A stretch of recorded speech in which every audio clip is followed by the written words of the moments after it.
Hello and welcome to this lecture on the socialist view of human nature.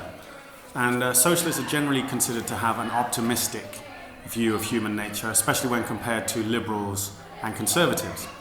But it's important to understand that the key difference between socialists on the one hand and the other two ideologies on the other is that socialists reject the very idea of a fixed, immutable human nature. And in some senses, therefore, socialists can be seen as rejecting the concept of human nature altogether. So socialists tend to believe more in nurture than in nature. In this sense, they see human nature as malleable or plastic. In other words, they see it as something that is flexible rather than something that is fixed. Human behavior for socialists is not the result generally of any inherent characteristics, but rather the result of circumstance, people's experiences and environment. Marx, for example, referred to human nature as the ensemble of social relations and said that history involves a, quote, continuous transformation of human nature.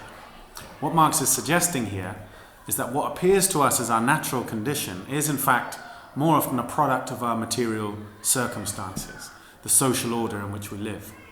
An unjust social order will create unjust people. And for this reason, socialists have always believed in the importance of improving social conditions. This is in contrast to the conservative belief that crime, for example, is driven by people's innate immorality. Rather, socialists believe that crime is the result of negative and iniquitous social conditions. This is summed up by Tony Blair's comment that New Labour would be, quote, tough on crime, tough on the causes of crime. And by this, Blair meant that his government would focus on tackling the poverty and inequality that pushed people towards criminal activities. Anthony Giddens was a supporter of this approach. Now, a logical development of this belief in the malleability, the changeability, if you like, of human nature, is that socialists reject the idea of humans as naturally selfish and self-interested. This puts them at odds with both conservatives and liberals. For socialists, the greed and the selfishness we witness around us results not from our nature, but from the social relations of capitalism, which promote these tendencies. Selfishness for socialists is not a fixed part of the human condition, but rather it's the product of an economic system which brings out the worst in people and suppresses the best. Indeed, many socialists believe that far from being naturally selfish, if anything, people are naturally cooperative and altruistic, but that these tendencies are suppressed by capitalism. People are seen by socialists as social animals, naturally gregarious, who wish to see others succeed as well as themselves, and are shocked by seeing other people suffering. They're not self-reliant, self-contained, but rather a part of a community and understand that their own happiness is dependent on the uplift of the community as a whole. Thus, socialists tend to promote policies that try to foster this cooperative spirit, such as collective ownership of industry.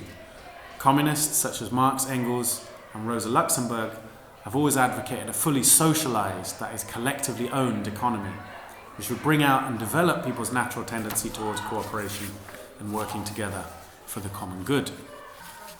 We should perhaps note here, however, that some social democrats such as Anthony Crosland, and even more so third-way socialists such as Anthony Giddens, depart somewhat from this traditional socialist view of human nature as being naturally cooperative and altruistic.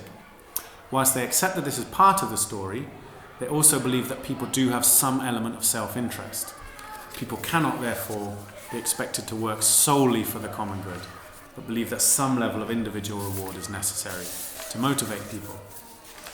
Finally, it's important to emphasize that like liberals and unlike conservatives, socialists believe in humanity's capacity for reason. And this is because socialism, like liberalism, is an Enlightenment ideology rooted in rationalism. And just pause the video here and remind yourself what we mean by rationalism. Okay, so rationalism is the belief that the world, both the natural world and the social world, has a rational structure and that humankind is endowed with the reason to comprehend it. Okay, so the world has a rational structure, structured rationally, and that rational structure can be disclosed, if you like, by the application of human reason. Now, this leads socialists to place a high value on education, with early utopian socialists such as Robert Owen providing free primary education to the children of the workers in his factory, for example. More recently, the doubling of spending on education under the new Labour governments of 1997 to 2010 reveals their belief in the need to nurture this capacity for reason and rational thought. Anthony Giddens, whilst in many ways moving socialism away from its traditional core beliefs, nevertheless still strongly advocated high levels of education spending as part of the social investment state he promoted. This belief in rationalism has also led many socialists to oppose capitalism on the basis that it leads to an irrational distribution of resources. A profit-based economy, they argue, leads to irrational outcomes such as environmental degradation and the impoverishment of the bulk of humanity. Instead, they favoured a collectively owned economy based on the rational allocation of resources to meet human and environmental needs.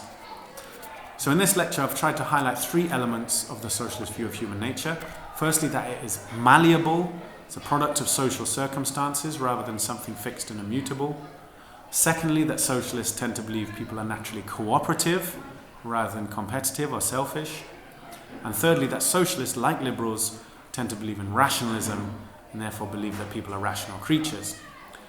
In each case, I've tried to show you how these beliefs have influenced the policies advocated by socialists, and I'll suggest that in your writing on the subject, you try to do the same. Okay, thank you for listening. I hope this was useful.